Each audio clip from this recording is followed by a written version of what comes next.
Good morning, everyone. I'm very happy to be the first speaker in this session on youth and other drugs, and I really hope that you will be interested and will enjoy sharing ideas about alcohol and maybe other illicit drugs.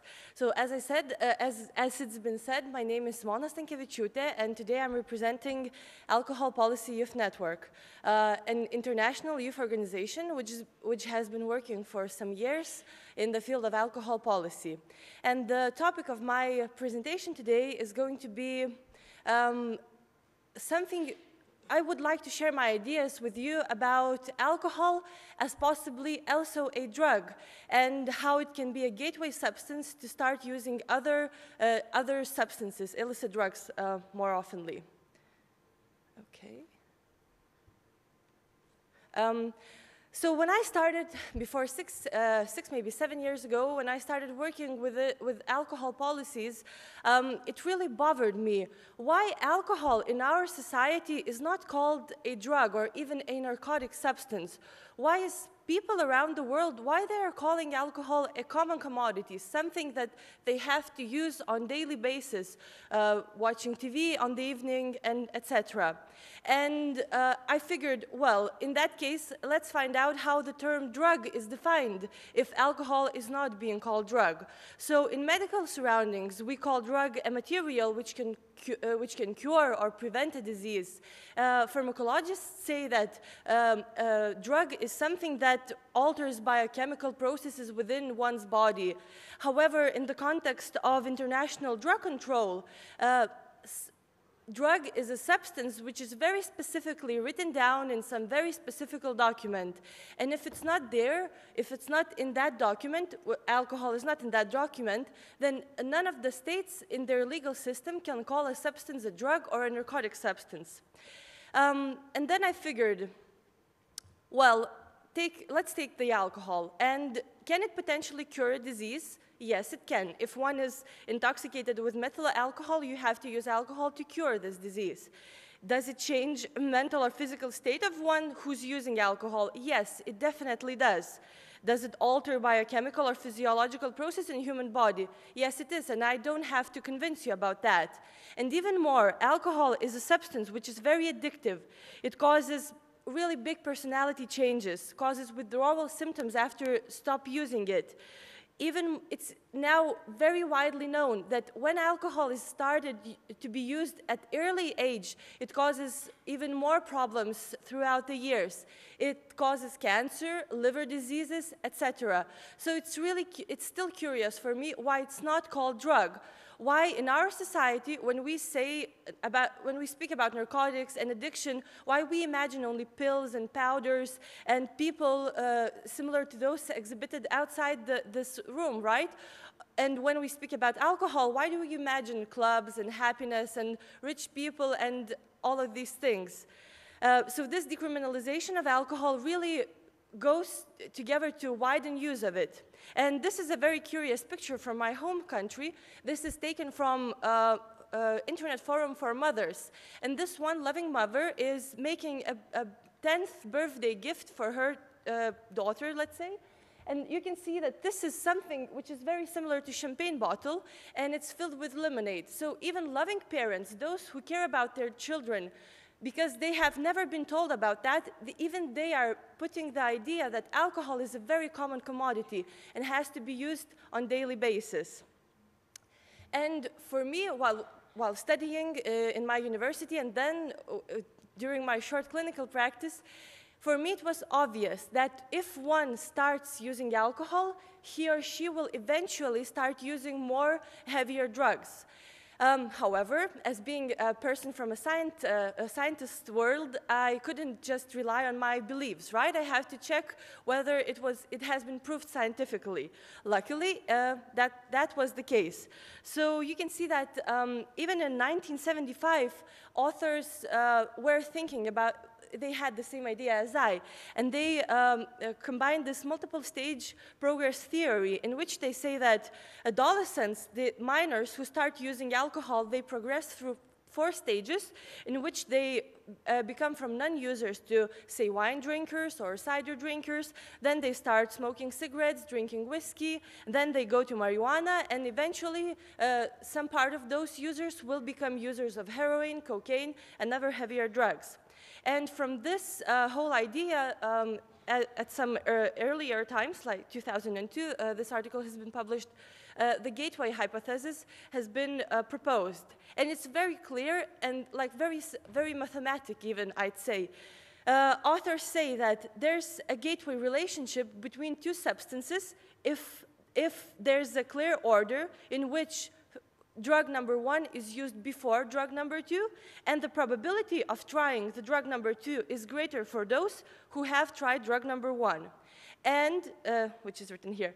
And this relationship does not exist if the drug B is used before drug A, or something else that doesn't work.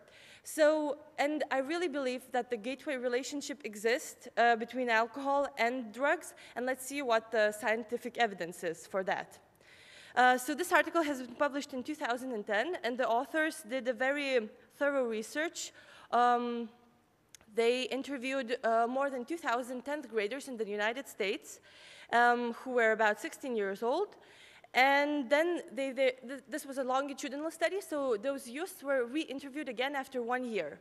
And authors did a very, as I said, mathematical calculation of probabilities of a gateway relationship. This is a very nice table in which they are represented. And they made a very clear conclusions that their gateway relation between alcohol and marijuana obviously does exist. The odd ratio was 1.75. The same goes for alcohol and cigarettes. The gateway relationship does exist between these 2 substances, and authors did check the vice versa relation, whether for example, if one is using marijuana, whether it's increasing risk to use alcohol, and the same for the cigarettes, and it does not. So alcohol is the gateway substance, not the vice versa. Another similar study has been conducted in states. I'm sorry. This was even bigger. They interviewed more than 14,000 students. And here I'd like to draw your attention to the fact that in the United States, alcohol is not allowed to be used or purchased for people who are younger than 21 years old. However, in the study, you can see that there were almost 60% of people who were less than 18 years old, and out of those, 72% of youngsters did use alcohol already. So again, the authors did a longitudinal study and interviewed the respondents, and they also stated that use of alcohol significantly impacted the use of other licit and illicit substances. And among those students who had consumed alcohol in their lifetime, usage of other substances were significantly bigger compared to those who were not users of, for example, alcohol. So this is, I'm sorry, the pointer doesn't work, but here you can see in the second line in the small table that, for example, the odds ratio to become a marijuana user for those who were alcohol users were almost 16. So that's a very high risk, right?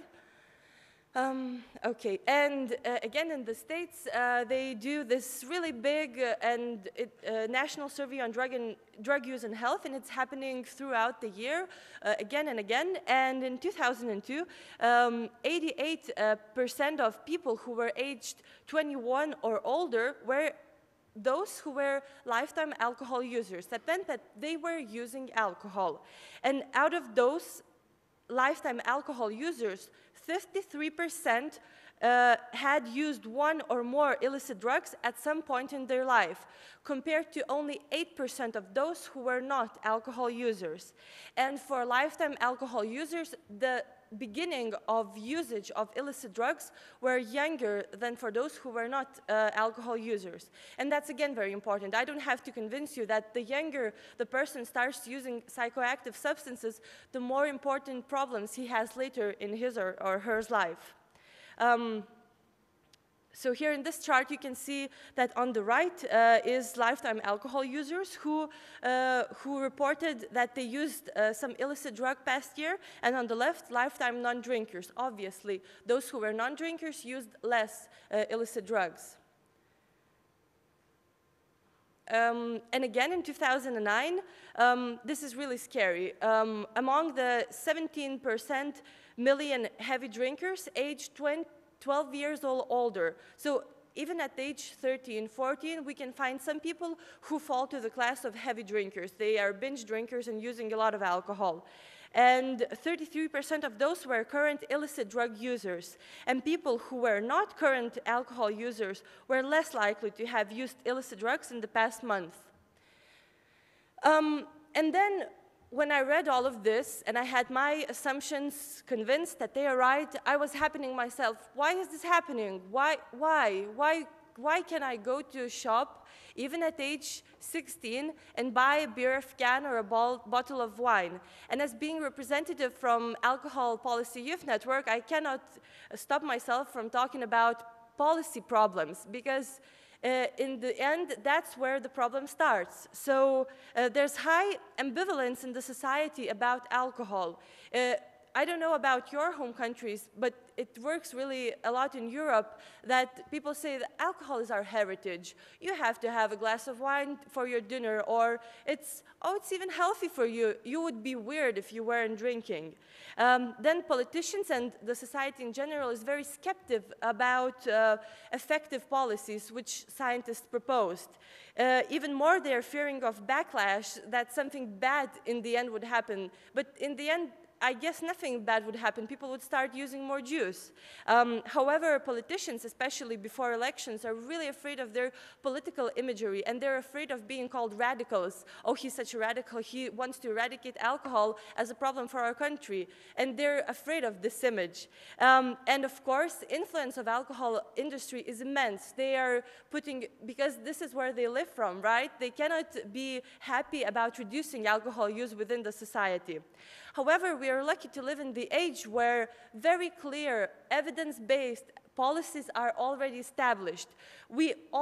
Now we don't have to put ourselves to any kind of discussions. We know for sure what works and what doesn't work. So this is the 7 best buys, and the first 3 ones are the best ones. If a country wants to reduce its alcohol usage among youngsters and among elder people, all it has to do is increase the price by increasing taxation from which the country would benefit. The country has to ban advertising, because if people are exposed, especially young people, minors, if they're exposed to alcohol advertising, it's impossible that they would stop using alcohol. We have to decrease availability of alcohol in the surroundings due to also using some legal mechanisms. And other means of reducing alcohol harm are really very important, but the first 3 ones are the most important. So thank you very much for your attention, and I will be happy to try to answer your questions.